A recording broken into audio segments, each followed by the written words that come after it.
భూము గ్రంథం 3వ అధ్యాయం. నరహత్య చేసిన పట్టణమా, నీకు శ్రమ, అది ఎడతెగక ఎరపట్టుకొనుచు మోసముతోనూ బలాత్కారముతోనూ నిండి ఉన్నది. సారథి యొక్క చబుకు ధ్వనియు, చక్రముల ధ్వనియు, గుర్రముల త్రొక్కుడు ధ్వనియు, వడిగా పరుగెత్తు రథముల ధ్వనియు వినబడుచున్నవి. రౌతులు వడిగా పరుగెత్తుచున్నారు, ఖడ్గములు తళతళలాడుచున్నవి, ఈటెలు మెరయుచున్నవి. చాలా మంది హతమవుచున్నారు, చచ్చిన వారు కుప్పలు కుప్పలుగా పడి ఉన్నారు.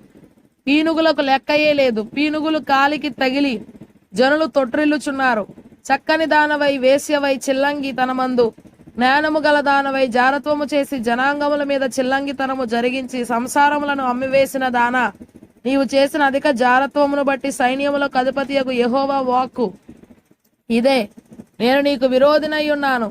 నీ చెంగులు నీ ముఖము మీదికి ఎత్తి జనములకు నీ మానమును, రాజ్యములకు నీ అవమానమును నేను బయలుపరతును. 10 మంది ఎదుట నీ మీద మాలిన్యము వేసి నిన్ను అవమానపరచెదను. అప్పుడు నిన్ను చూచి వారందరూ నీ యొద్ద నుండి పారిపోయి, నీనువే పాడైపోయేనే, దాని కొరకు అంగలార్చు వారెవరు, నిన్ను ఓదార్చు వారిని ఎక్కడ నుండి పిలుచుకొని వచ్చేదవు అందరు. సముద్రమే తనకు ఆపుగాను, సముద్రమే తనకు ప్రాకారముగాను చేసుకొని బహుజనముల చేత చుట్టబడి నైలు నది దగ్గర నుండిన నో అమోను పట్టణము కంటే నీవు విశేషమైన దానవా?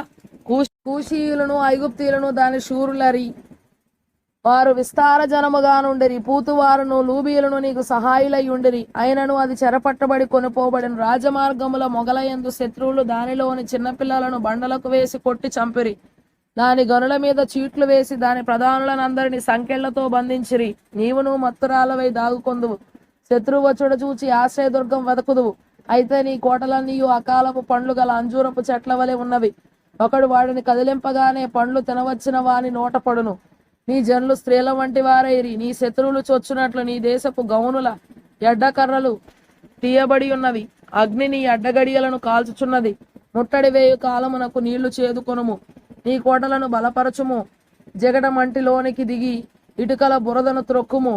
ఆవములను సిద్ధపరచుము. అచ్చటనే అగ్ని నిన్ను కాల్చివేయును, ఖడ్గము నిన్ను నాశనము చేయును.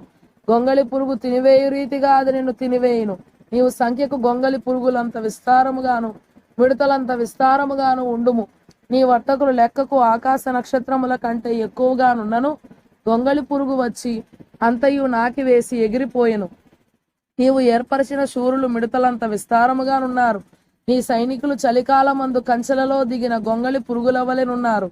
ఎండకాయగా అవి ఎగిరిపోవును. అవి ఎక్కడ వాలినది ఎవరికిని తెలియదు. అశ్షూరు రాజా, నీ కాపరులు నిద్రపోయిరి, నీ ప్రధానులు పండుకొనిరి.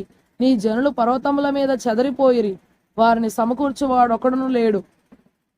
నీకు తగిలిన దెబ్బ బహుచెడ్డది, నీ గాయమునకు చికిత్స ఎవడును చేయజాలడు. జనులందరూ ఎడతెగక నీ చేత హింస నొందిరి. నిన్ను గూర్చిన వార్త వినువారందరూ నీ విషయమై చప్పట్లు కొట్టుదురు.